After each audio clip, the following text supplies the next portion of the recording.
আম্বয়ানের মধ্য দিয়ে টঙ্গী তুরাগ তীরে 3 দিনের বিশ্ব ইজতেমার দ্বিতীয় পর্ব শুরু। জুমার নামাজে দেশি বিদেশি লাখো মুসল্লির জমায়েত। চলতি সপ্তাহেই শুরু হবে মালয়েশিয়ায় জনশক্তি রপ্তানি প্রক্রিয়া। এবছরই যেতে পারবে কয়েক লাখ বাংলাদেশি, আশাবাদ পররাষ্ট্র প্রতিমন্ত্রীর। হবিগঞ্জে নিউমোনিয়া ও ডায়রিয়া সহ শীতজনিত বিভিন্ন রোগের প্রকোপ। এক সপ্তাহে হাসপাতালে ভর্তি শতাধিক শিশু। তীব্র ঠান্ডায় ব্যাহত উত্তরের জনজীবন। বিচারক সংকটে স্থবির রংপুরের নারী ও শিশু নির্যাতন দমন ট্রাইব্যুনালের কার্যক্রম। মামলার জট বাড়লেও নেই সমাধান। এবং ফেনীর শহরে প্রবেশে 3 দফা পার হতে হয় ঢাকা চট্টগ্রাম মহাসড়ক। নেই সিএনজি অটোরিকশা ব্যবহারের অনুমতি। বিপাকে 21 ইউনিয়নের লাখ লাখ মানুষ।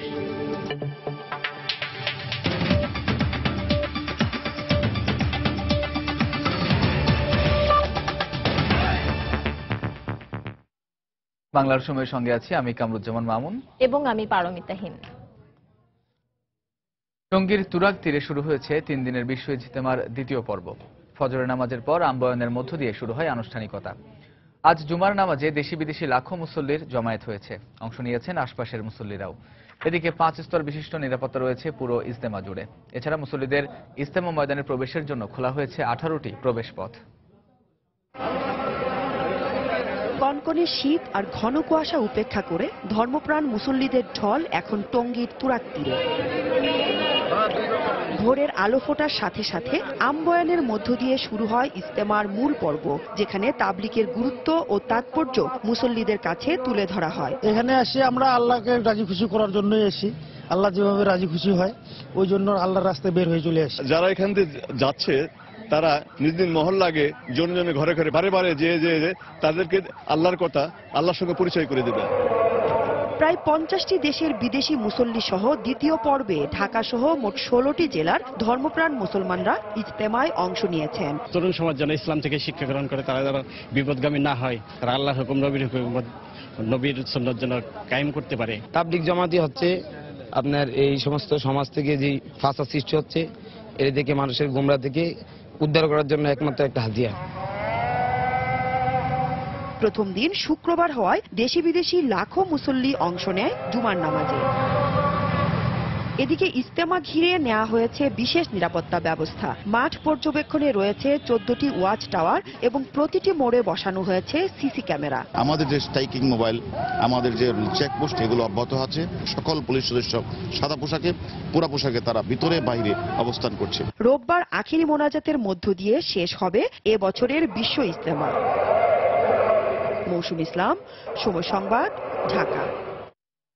চলতি সপ্তাহেই বাংলাদেশ থেকে মালয়েশিয়ায় জনশক্তি রপ্তানির প্রক্রিয়া শুরু হবে বলে জানিয়েছেন পররাষ্ট্র প্রতিমন্ত্রী শাহরিয়ার আলম। ওআইসির বৈঠক উপলক্ষে কুয়ালালামপুর সফররত শাহরিয়ার আলম সাংবাদিকদের এক প্রশ্নের উত্তরে একথা জানান। 2016 সালে বাংলাদেশ থেকে সারা বিশ্বে যত শ্রমিক রপ্তানি করা হয়েছে, এবছর শুধু মালয়েশিয়ায় সেই সংখ্যক শ্রমিক পাঠানোর আশা প্রকাশ করেন তিনি। উন্মোচিত হলো। এতে কয়েক লক্ষ শ্রমিকই 2017 সালের শুরু থেকে শুরু করে ডিসেম্বর পর্যন্ত যদি এস্টিমেট করা হয়, গত বছর বাংলাদেশের মোট প্রায় 7.5 লক্ষ শ্রমিক বিভিন্ন পেশা বিভিন্ন কাজে লাগিয়ে দিয়েছিলেন। শুধু মালয়েশিয়ায় সেই ধরনের একটা সম্ভাবনা আমাদেরকে উন্মুক্ত করে দিয়েছে। হবিগঞ্জে নিউমোনিয়া ও ডায়রিয়া সহ শীতজনিত বিভিন্ন রোগের প্রকোপ দেখা দিয়েছে। সদর হাসপাতালে কয়েক গুণ বেশি রোগী ভর্তি হওয়ায় হিমশিম খেতে হচ্ছে চিকিৎসকদের। এদিকে কনকনে ঠান্ডা ও তীব্র বাতাসে ব্যাহত হচ্ছে উত্তরের জেলা পঞ্চগড় ও রাজশাহীর জনজীবন। ব্যুরো প্রতিবেদক ও জেলা প্রতিনিধিদের পাঠানো তথ্য ও ছবি নিয়ে ডেস্ক রিপোর্ট।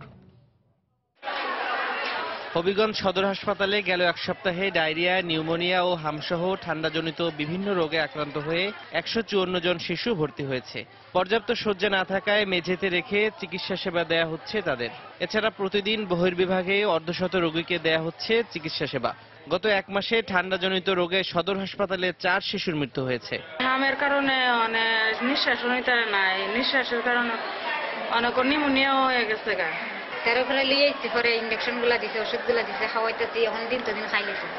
শয্যার তুলনায় 8 গুণ রোগী ভর্তি হওয়ায় হিমশিম খেতে হচ্ছে বলে জানিয়েছেন চিকিৎসকরা।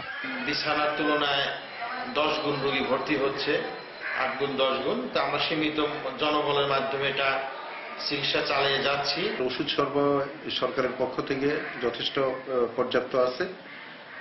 বিগত 1 মাসে আমাদের এই ঠান্ডাজনিত কারণে 4টে রোগীর মৃত্যু হয়েছে। শুক্রবার সকালে পঞ্চগড়ের তেঁতুলিয়ায় সর্বনিম্ন 9.5 ডিগ্রি সেলসিয়াস তাপমাত্রা রেকর্ড করা হয়। তীব্র শীতে ভোগান্তির মধ্যে পড়েন শ্রমজীবী মানুষ। ঘন কুয়াশা থাকায় দুর্ঘটনা এড়াতে সড়কগুলোতে দিনের বেলায়ও হেডলাইট জ্বালিয়ে চলে যানবাহন। এদিকে রাজশাহীতে গত 1 সপ্তাহের তুলনায় তাপমাত্রা কিছুটা বাড়লেও কমেনি ঠান্ডা। হিমেল হাওয়া ও কনকনে ঠান্ডা আগামী 2-3 দিন অব্যাহত থাকবে বলে জানিয়েছে জেলা আবহাওয়া অফিস। তৌফিক মাহমুদ, সময় সংবাদ। বাংলার সময় আরো থাকছে। সাভারের সাদুল্লাপুরে বাণিজ্যিক ভিত্তিতে গড়ে উঠেছে গোলাপের বাগান। ফুল পৌঁছে যাচ্ছে রাজধানী সহ সারা দেশে স্বাবলম্বী স্থানীয়রা। প্রায় 8 মাস ধরে রংপুরে নারী ও শিশু নির্যাতন দমন ট্রাইব্যুনালের বিচারক না থাকায় বিচার কাজে স্থবিরতা নেমে এসেছে। এতে গুরুত্বপূর্ণ এই আদালতটিতে বাড়ছে মামলার জট। অন্যদিকে বছরের পর বছর বিচার না পেয়ে ভোগান্তির শিকার হচ্ছেন বিচার প্রার্থী, বাদী, বিবাদী। আদালতের কৌশলীরা অচিরেই এ সমস্যার সমাধান হবার কথা জানালেও বাস্তবে কাজে আসছে না তা। শাকিল মাহমুদের ক্যামেরায় মানিক সরকারের রিপোর্ট। 2 বছর আগে যৌতুকের দায়ে নির্যাতনের শিকার হয়ে স্বামীর বিরুদ্ধে ট্রাইব্যুনালে মামলা করেন পীরগাছা উপজেলার আয়েশা বেগম। বিচারের আশায় প্রতি তারিখেই পীরগাছা থেকে আসেন, কিন্তু বিচারক না থাকায় হাজিরা দিয়েই বিদায় হন। একই অবস্থা সদর উপজেলার নাজমার। দুজনের স্বামী মামলায় জামিন নিয়ে অন্য সংসার করলেও তারা ঘুরছে বিচারের আশায় কোর্টের দ্বারে।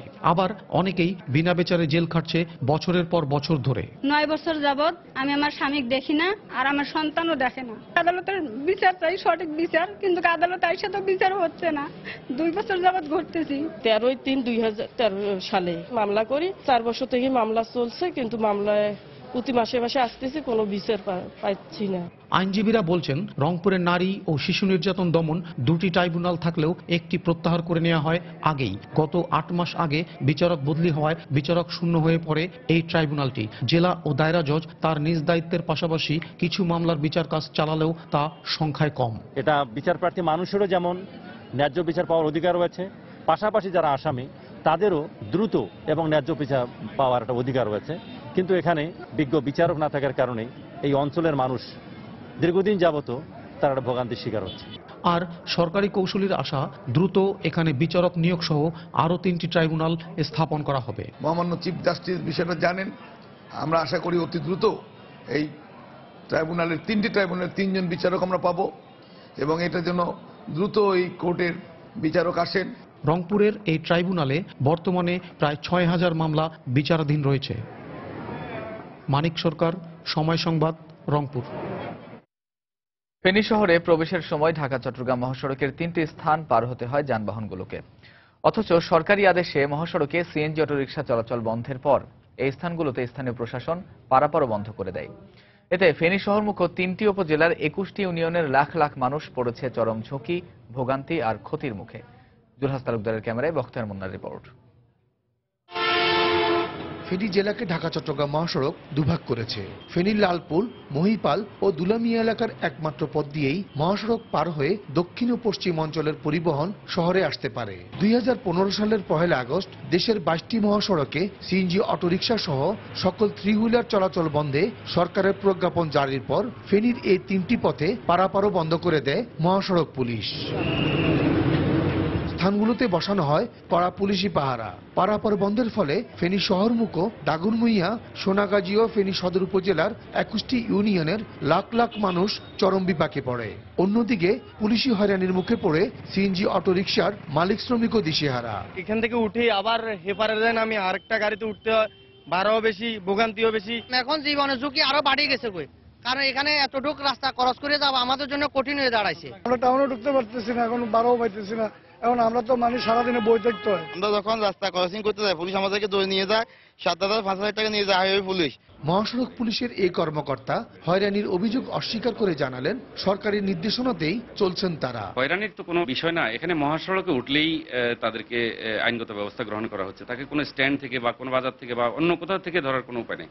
মহাসড়কে যেহেতু তার উঠা নিষিদ্ধ, সেক্ষেত্রে আমরা শুধু মহাসড়ক থেকেই তাকে আইনগত ব্যবস্থা গ্রহণ করতে হবে। অন্যদিকে ফেনীর জেলা প্রশাসক মানুষের দুর্ভোগ ও ভোগান্তি উপলব্ধি করেই জানালেন পারাপারের অনুমতির জন্য সচেষ্ট হবেন। সিএনজিটা আসলে যদি পার হওয়ার ব্যবস্থা করা যায়, এটা সরাসরি পার হয়, ট্রাফিক রেখে হোক যেভাবে হোক, তাহলে সাধারণ মানুষ উপকৃত হবে। এটা আমরা উপলব্ধি করছি এবং এটা করার জন্য আমাদের প্রচেষ্টা থাকবে। সংশ্লিষ্ট বিভাগের হিসেব মতে ফেনী জেলার রেজিস্ট্রেশনকৃত সিএনজি অটোরিকশার সংখ্যা ৯,২০০ হলেও আশপাশের জেলা থেকে আসায় চলাচলের সংখ্যা এর দ্বিগুণেরও বেশি। বক্তের মুন্না, সময় সংবাদ, ফেনী। দেশকে যারা জঙ্গিবাদী ও সন্ত্রাসী রাষ্ট্র হিসেবে গড়ে তুলতে চক্রান্ত করছে তাদের বিরুদ্ধে নতুন প্রজন্মকে সচেতন করার আহ্বান জানিয়েছেন খাদ্যমন্ত্রী অ্যাডভোকেট কামরুল ইসলাম। সকালে চট্টগ্রামের বাঁশখালীতে হাজিগাঁও বুরুমচড়া উচ্চ বিদ্যালয়ের সুবর্ণ জয়ন্তী উপলক্ষে আয়োজিত আলোচনা সভায় তিনি একথা বলেন। এছাড়া বাংলাদেশের এগিয়ে যাওয়া কেউ ঠেকাতে পারবে না বলেও মন্তব্য করেন মন্ত্রী। রাষ্ট্র বানাতে চায়, আমার এই কোমলমতি সন্তানদের যারা বিভ্রান্ত করতে চায়, যারা ধর্মের অপব্যবহার করে তাদের সামনে, যারা বিশ্বের দরবারে ইসলামকে আজকে একটি সন্ত্রাসী ধর্ম হিসেবে চিহ্নিত করতে চাচ্ছে, তাদের বিরুদ্ধে সত্য কথাটা এদেরকে বুঝাতে হবে। আমার সন্তানের যাতে বিভ্রান্ত না হয়। সন্ত্রাসীরা দেশটাকে যেভাবে ধ্বংস করতে চাচ্ছে, আমাদের সকল নতুন প্রজন্মকে যেখান থেকে বিভ্রান্তের দিকে ঠেলে দিতে চাচ্ছে, তার কাছ থেকে এদেরকে রক্ষা করার দায়িত্ব কিন্তু আমাদের। প্রতিবন্ধী ভাতা, বয়স্ক ভাতা, বিধবা ভাতা, মাতৃত্বকালীন ভাতা, মুক্তিযোদ্ধাদের ভাতা বৃদ্ধি করা, সকল যে সামাজিক নিরাপত্তা বলয় যে সৃষ্টি করেছেন, ঘরে ফেরা প্রকল্প, আশ্রয়ের প্রকল্প, এইরকম নিরাপত্তা বলয় তো অতীতের কোন সরকার করে নাই। নারায়ণগঞ্জে 7 খুনের ঘটনায় জড়িত র্যাব সদস্যদের দায় সংস্থাটি নেবে না বলে জানিয়েছেন মহাপরিচালক বেনজির আহমেদ। সকালে রংপুরে র্যাব 13 এর কার্যালয়ের মাঠে শীত বস্ত্র বিতরণ অনুষ্ঠানে তিনি একথা বলেন। কোনো অবস্থাতেই র্যাবের ভাবমূর্তি নষ্ট হতে দেয়া হবে না বলেও জানান তিনি। তারা অন্যায় কাজ করেছে ব্যক্তিগত ভাবে, তাদের দায়, সেটা কিন্তু র্যাবের দায় নয়। এবং এটাকে র্যাবের ভাবমূর্তি বিনষ্ট হয়েছে চিন্তা করাটা বোধহয় যথাযথ হবে না। র্যাবই প্রথম ইন্টারনাল ইনকোয়ারি করার মাধ্যমে তাদেরকে দায়ী সাব্যস্ত করে এবং একদিনও না, তারা অনেক কম সময়ের মধ্যে they were taken back from RAB forces. যে কোনো মূল্যে আমরা র্যাবকে ক্লিন রাখবো, এটাই এই বাহিনীর প্রত্যয় এবং প্রতিজ্ঞা। বাংলার সময় আরো থাকছে। নারায়ণগঞ্জের সোনারগাঁওয়ে চলছে মাসব্যাপী লোকজ উৎসব। দেশীয় সংস্কৃতির প্রদর্শনীর সাথে সন্ধ্যা নামলেই থাকছে কবিতা ও ছড়া পাঠের আসর। বিএনপির দেয়া অনির্বাচিত সরকার গঠনের প্রস্তাব সাংবিধানিক ও আইনগতভাবে গ্রহণযোগ্য নয় বলে মন্তব্য করেছেন তথ্যমন্ত্রী হাসানুল হক ইনু। এই প্রস্তাব কার্যত দেশের সাংবিধানিক সংকট তৈরির ষড়যন্ত্র বলেও মনে করেন তিনি। দুপুরে কুষ্টিয়া সার্কিট হাউসে দলের নেতাকর্মীদের সাথে মতবিনিময় সভা শেষে সাংবাদিকদের একথা বলেন তিনি। নির্বাচনকালীন সরকার কি কাজ করলে নির্বাচনের জন্য একটা ভালো ভূমিকা রাখবে সেই ব্যাপারে পরামর্শ দেওয়া যেতে পারে। আগামী নির্বাচনের মধ্য দিয়ে যে সাংবিধানিক প্রক্রিয়া সামনের দিকে এগোবে, সেই প্রক্রিয়াতে কোনো জঙ্গি, কোনো রাজাকার, কোনো আগুন সন্ত্রাসী এবং জামাত ইসলামী এই যুদ্ধ অপরাধের দল যেন আর রাজনীতিতে অংশগ্রহণ না করতে পারে, সেই বিষয়টা গুরুত্ব সহকারে বিবেচনা করা দরকার। খাগড়াছড়িতে আওয়ামী লীগের বহিষ্কৃত সাধারণ সম্পাদক জাহিদুল আলম ও তার ভাই পৌর মেয়র রফিকুল আলমকে গ্রেপ্তারের দাবিতে মিছিল ও সমাবেশ করেছেন নেতাকর্মীরা। গতকাল জেলা আওয়ামী লীগের ভারপ্রাপ্ত সম্পাদক নির্মলেন্দু চৌধুরীর ওপর হামলার ঘটনায় এ দুজন জড়িত সন্দেহে কর্মসূচি পালন করা হয়। সকালে বিক্ষোভ মিছিল বের করা হয় জেলা আওয়ামী লীগের কার্যালয় থেকে। মিছিলটি শহরের বিভিন্ন সড়ক ঘুরে আবারও দলীয় কার্যালয়ে গিয়ে শেষ হয়। পরে সেখানে অনুষ্ঠিত সংক্ষিপ্ত সমাবেশে জেলা পরিষদ চেয়ারম্যান কংজরি চৌধুরী সহ আওয়ামী লীগ ও জেলা সমাজ কল্যাণ পরিষদের নেতৃবৃন্দ অংশ নেন। এ সময় তারা হামলার ঘটনায় জেলা আওয়ামী লীগের বহিষ্কৃত সাধারণ সম্পাদক জাহিদুল আলম ও তার ভাই পৌর মেয়র রফিকুল আলম জড়িত বলে অভিযোগ করেন। গতকাল দুর্বৃত্তের হামলায় আহত হন জেলা আওয়ামী লীগের ভারপ্রাপ্ত সম্পাদক নির্মলেন্দু চৌধুরী। এ ঘটনায় জাহিদুল আলম ও রফিকুল আলম সহ 38 জনকে আসামি করে একটি মামলা দায়ের করা হয়েছে। চুয়াডাঙ্গা ও বান্দরবানে সড়ক দুর্ঘটনায় 2 জন নিহত হয়েছেন, আহত হয়েছেন আরো 2 জন। পুলিশ জানায়, বিকেলে বান্দরবান সদর উপজেলার গুঙ্গুরু পাড়া এলাকায় শহরগামী মোটরসাইকেলকে চাপা দেয় একটি ট্রাক। এতে ঘটনাস্থলে নিহত হন মোটরসাইকেল চালক জসিম উদ্দিন। আহত অপর 2 আরোহীকে চট্টগ্রাম মেডিকেলে ভর্তি করা হয়েছে। জনপ্রতিনিধিরা জমিদার সুলভ আচরণ করলে আগামী নির্বাচনে দলীয় মনোনয়ন দেয়া হবে না বলে হুঁশিয়ারি দিয়েছেন আওয়ামী লীগের সাধারণ সম্পাদক ওবায়দুল কাদের। ময়মনসিংহে সার্কিট হাউস মাঠে জেলা ও মহানগর আওয়ামী লীগ আয়োজিত প্রধানমন্ত্রীর বিশেষ সহকারী মাহবুবুল হক শাকিলের স্মরণ সভায় একথা বলেন তিনি।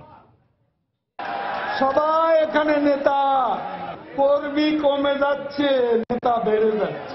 থানা পর্যায়ে কলহ কুন্দর মিটিয়ে ফেলুন। জনপ্রতিনিধি জমিদার সুলভ আচরণ করলে আগামী নির্বাচনে তাদের মনোনয়ন পার্টি দেবে। জনপ্রতিনিধিকে জনগণের ভালোবাসার মানুষ হতে হবে। মেয়াদোত্তীর্ণ ওষুধ রাখার দায়ে জরিমানা করায় দিনাজপুরের ওষুধের দোকানগুলো অনির্দিষ্টকালের জন্য বন্ধ রেখেছে বাংলাদেশ কেমিস্ট অ্যান্ড ড্রাগিস্ট সমিতি। এতে চরম দুর্ভোগে পড়েছেন রোগী এবং তাদের স্বজনরা। ওষুধ ব্যবসায়ীরা জানায়, মেয়াদোত্তীর্ণ ওষুধ রাখার দায়ে 2টি দোকানকে 2 লাখ টাকা জরিমানা করেন ভ্রাম্যমাণ আদালত। জরিমানার টাকা পরিশোধ করা না হলে দোকানের মালিকদের 2 বছরের কারাদণ্ডাদেশ দেওয়া হয়। এর ঘটনার গতকাল বিকেল থেকে পূর্ব ঘোষণা ছাড়াই 4 দফা দাবিতে অনির্দিষ্টকালের জন্য দোকান বন্ধ করে দেয় তারা। এদিকে ধর্মঘটের কারণে জরুরি চিকিৎসা ও অপারেশনের সময় ওষুধ না পেয়ে চরম দুর্ভোগ পোহাতে হচ্ছে রোগী ও স্বজনদের। রাজধানীর অদূরে সাভারের সাদুল্লাপুর গ্রামে বাণিজ্যিক ভিত্তিতে গোলাপ ফুলের চাষ জনপ্রিয় হয়ে উঠছে। বাড়ির উঠান, পতিত জমি থেকে শুরু করে বিস্তীর্ণ জায়গা জুড়ে চাষ হচ্ছে গোলাপ ফুলের। রাজধানী সহ দেশের বিভিন্ন স্থানে পৌঁছে যাচ্ছে এসব ফুল। সরকারি সহায়তা পেলে দেশের চাহিদা মিটিয়ে বিদেশে ফুল রপ্তানি সম্ভব বলে জানান ফুল চাষিরা। প্রিন্স আরেফিনের তোলা ছবিতে তানিন মেহেদির রিপোর্ট। একসময় গ্রামের বিস্তীর্ণ জমির বেশিরভাগই ছিল পতিত। কেউ কেউ জীবিকার তাগিদে অল্প কিছু জমিতে সবজি চাষ করত, অথচ সেই পতিত জমিতেই গোলাপ চাষ করে এখন ভাগ্য বদলে গেছে তাদের। বলছি সাভারের বিরুলিয়া ইউনিয়নের সাদুল্লাপুর গ্রামের কথা। সাদুল্লাপুরের সাফল্যের ঢেউ লেগেছে আশপাশের গ্রামেও। পুরো ইউনিয়নের 10 গ্রামের অন্তত 500 বিঘা জমিতে চাষ হয় লাল গোলাপের। ফুল চাষিরা জানান, বছর শেষে বিঘা প্রতি প্রায় লাখ টাকা লাভ থাকে।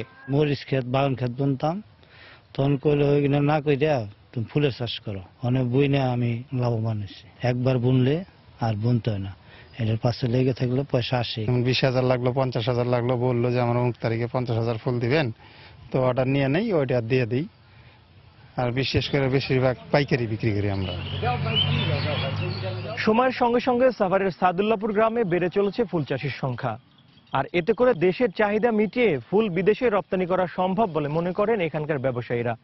তবে এক্ষেত্রে সরকারের সহযোগিতা একান্ত প্রয়োজন বলে মনে করেন তারা। গোলাপটা যদি বাইরে সেল দিত তাহলে আমাদের জন্য ভালো হইতো, 2 টাকা আয় হইতো বেশি। এখন খাইলে সমান সমান আমাদের যে গোলাপটা আমরা উৎপাদন করতেছি, এটা আমি মনে করি আমাদের দেশের একটা সম্পদ। যদি সরকার এটা বাইরে রপ্তানি করে, আমি মনে করি বৈদেশিক মুদ্রা বাংলাদেশের আয় হইব, আর আমাদের কৃষকদের জন্য কিছু লাভবান হইব আমরা। তবে গোলাপ চাষের ব্যাপকতা বাড়লেও সুষ্ঠু বাজার ব্যবস্থাপনার অভাবে উপযুক্ত দাম থেকে বঞ্চিত হতে হয় বলে অভিযোগ রয়েছে চাষিদের। তানিন মেহেদি, সময় সংবাদ, সাভার। মহাকবি মাইকেল মধুসূদন দত্তের 193তম জন্মজয়ন্তী উপলক্ষে আগামীকাল থেকে শুরু হচ্ছে মধুমেলা। এ উপলক্ষে প্রতিবারের মতো এবারও জেলা প্রশাসনের সহযোগিতায় মধুসূদন দত্তের বাস্তভিটা যশোরের কেশবপুরের সাগরদাড়িতে আয়োজন করা হচ্ছে 7 দিনব্যাপী এই মেলার। মেলার যাবতীয় প্রস্তুতি এখন শেষ পর্যায়ে। চলছে শেষ সময়ের প্যান্ডেল সহ বিভিন্ন স্টল তৈরির কাজ।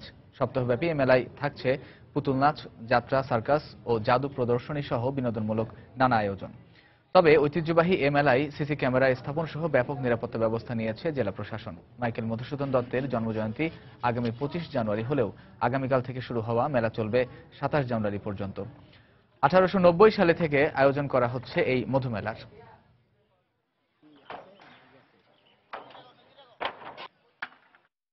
নারায়ণগঞ্জের সোনারগাঁও লোকশিল্প জাদুঘরে চলছে মাসব্যাপী লোক কারুশিল্প মেলা ও লোকজ উৎসব। প্রতি বছরই বাংলাদেশ লোক ও কারুশিল্প ফাউন্ডেশন এই মেলার আয়োজন করে থাকে। দেশীয় হস্তশিল্প প্রদর্শনের পাশাপাশি প্রতি সন্ধ্যায় মেলায় থাকছে লোককবিতা ও ছড়া পাঠের আসর। শওকত আলী সৈকতের তথ্য ও আব্দুল্লাল মামুনের পাঠানো ছবি নিয়ে ডেস্ক রিপোর্ট। স্যাটেলাইট চ্যানেলের ভিড়ে বায়োস্কোপের অস্তিত্ব অনেকটা ভুলতে বসেছে এ প্রজন্মের শিশু কিশোররা। কিন্তু আবহমান গ্রাম বাংলার ঐতিহ্য তুলে ধরতে সোনারগাঁওয়ে আয়োজিত লোক কারুশিল্প মেলা ও লোকজ উৎসবে রাখা হয়েছে বায়োস্কোপ। মেলায় রয়েছে 172টি স্টল। স্টলগুলোতে জামদানি, শীতলপাটি, বাঁশ, বেত শিল্প, মাটির তৈজসপত্রের পসরা সাজানো হয়েছে। মাসব্যাপী এ মেলায় প্রথমবারের মতো আয়োজন করা হয়েছে নকশি কাঁথা প্রদর্শনীর। এছাড়া থাকছে জারিসারি, ভাটিয়ালি, মুর্শিদি, লালন গীতি সহ বিভিন্ন অঞ্চলের লোকসঙ্গীত। দেশি বিদেশি দর্শনার্থীদের পদচারণায় মুখর হয়ে উঠেছে মেলা প্রাঙ্গণ। এগুলো আমি টেলিভিশন দেখেছি, এখন আমার সরাসরি দেখতে পেয়ে আমার খুব ভালো লেগেছে। বিদেশ থেকে অনেক ফরেনাররা এখানে এসেছে, তো এটা দেখে আমাদেরও ভালো লাগছে।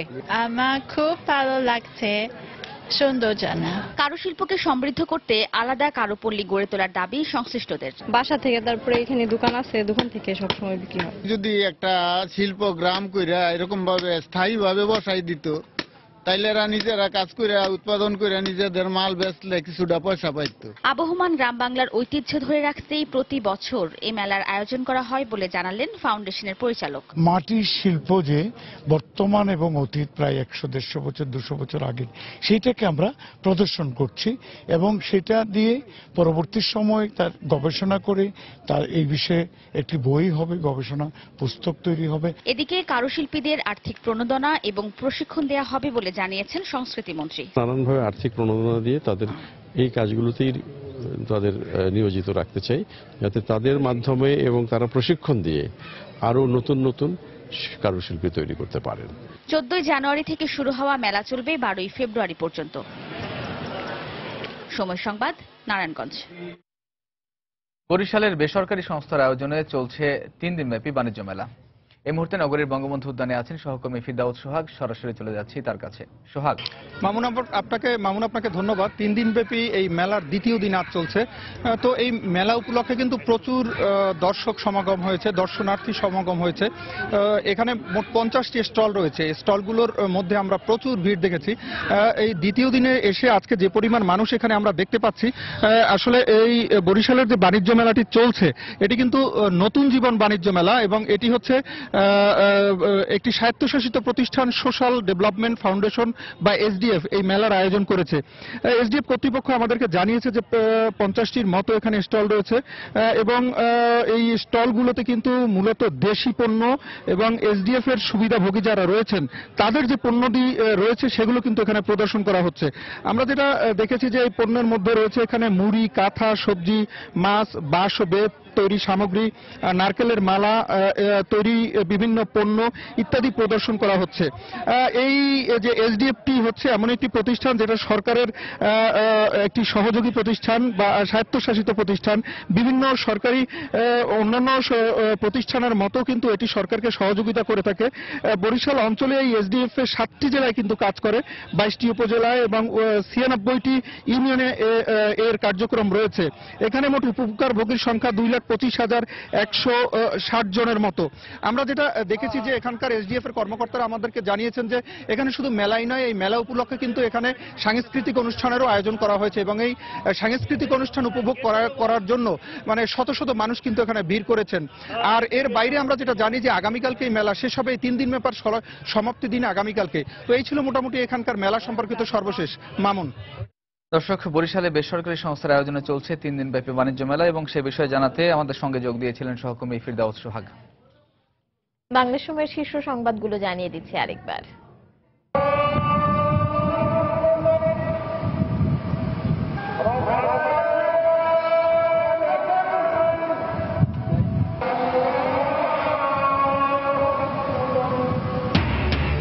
আমবায়নের মধ্য দিয়ে টঙ্গীর তুরাগ তীরে 3 দিনের বিশ্ব ইজতেমার দ্বিতীয় পর্ব শুরু।